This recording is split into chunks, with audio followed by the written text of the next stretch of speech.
All right, this is going to be a lecture about how the lectures are going to work and a little introduction as well. I had noticed that some of the people on the discussion boards had started to introduce themselves, a few icebreakers, getting to know the other people in the discussion. This is a great idea. So part of this is mine, and so I'll start out with that.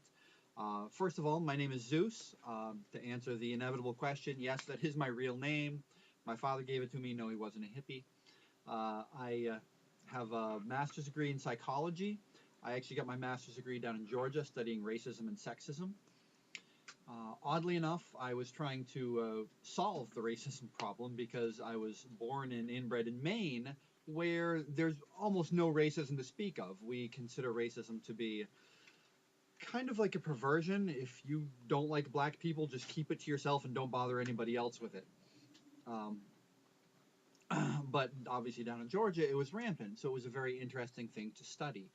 Um, we actually found that it was relatively developmental, kind of tied into this course. Because the racism and sexism problem are being solved generationally. Every generation is raising less racist kids than the previous generation. So, in the last 50 years, we've come a really, really long way, which is very encouraging. You can take the groups that are trying to defeat prejudice on a more modern period, like the entire homosexual revolution, for lack of a better word, where that's starting to get more accepted. Just within the last 20 years, there's been huge strides. So we're making leaps very, very fast now, which is very promising, and it's kind of a display of an entire culture developing at the same time. Instead of just lifestyle developments, which is mostly what we'll be covering in this class. I wound up switching to communications. My doctorate is actually in communications, where I'm studying mass effects of some of the reptilian emotions, sex, violence. I've studied things like sex in video games, emotional effects of pornography, that sort of thing. More large effects than just specific people and whether or not they're bigots. I'm both a teacher and a researcher. I have a real fascination of science in general. I consider myself a scientist, and I'm very proud of being a scientist. And interestingly enough, the more educated I've become, the more I've noticed that uh, expertise in one field makes you really aware of how little you know in other things. I don't claim to be an expert in everything. When people start, say, claiming that GMOs are bad or any processed food is necessarily bad for you, I can only admit my own ignorance. I do not have a major degree in nutrition. I'm not a geneticist. I don't really know how GMOs work, so I could argue till I'm in the blue in the face, and it would just make me feel like a fool for doing so. Um, and this is going to be kind of a theme that you'll notice when we go over the next lecture, which is the first chapter. We'll see how science works, where you can really only talk about things that you know. If you're unsure, you are 100% ignorant. You're caveman mentality unless you're an expert on something. Now, that's me.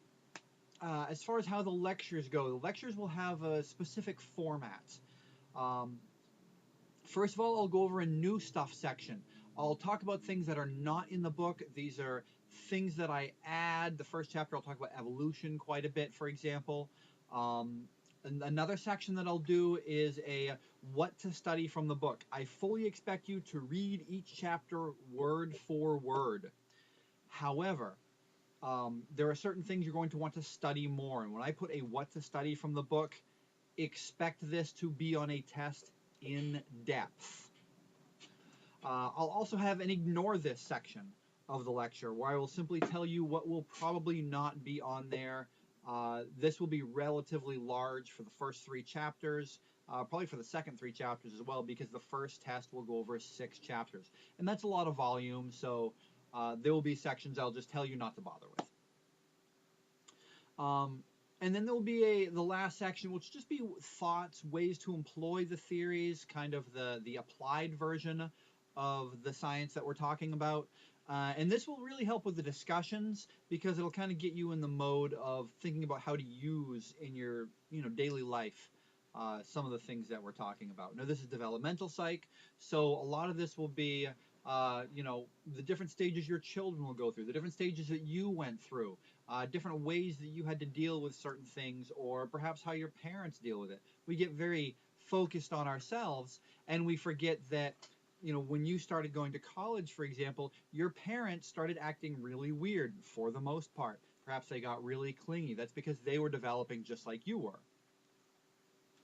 And there are whole theories that we'll cover on those as well.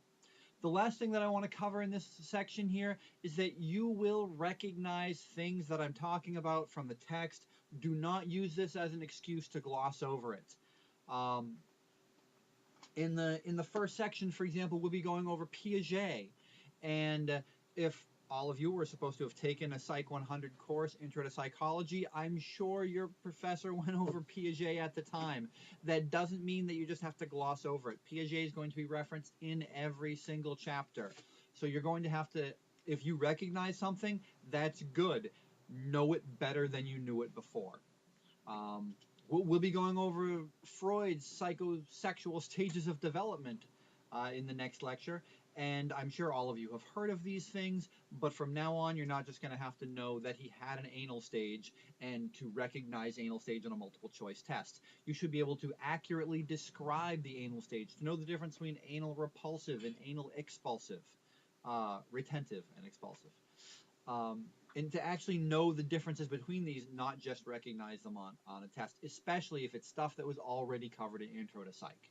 So don't worry too much about recognizing things. That's a good thing. It's a good thing you'll just know more depth of knowledge.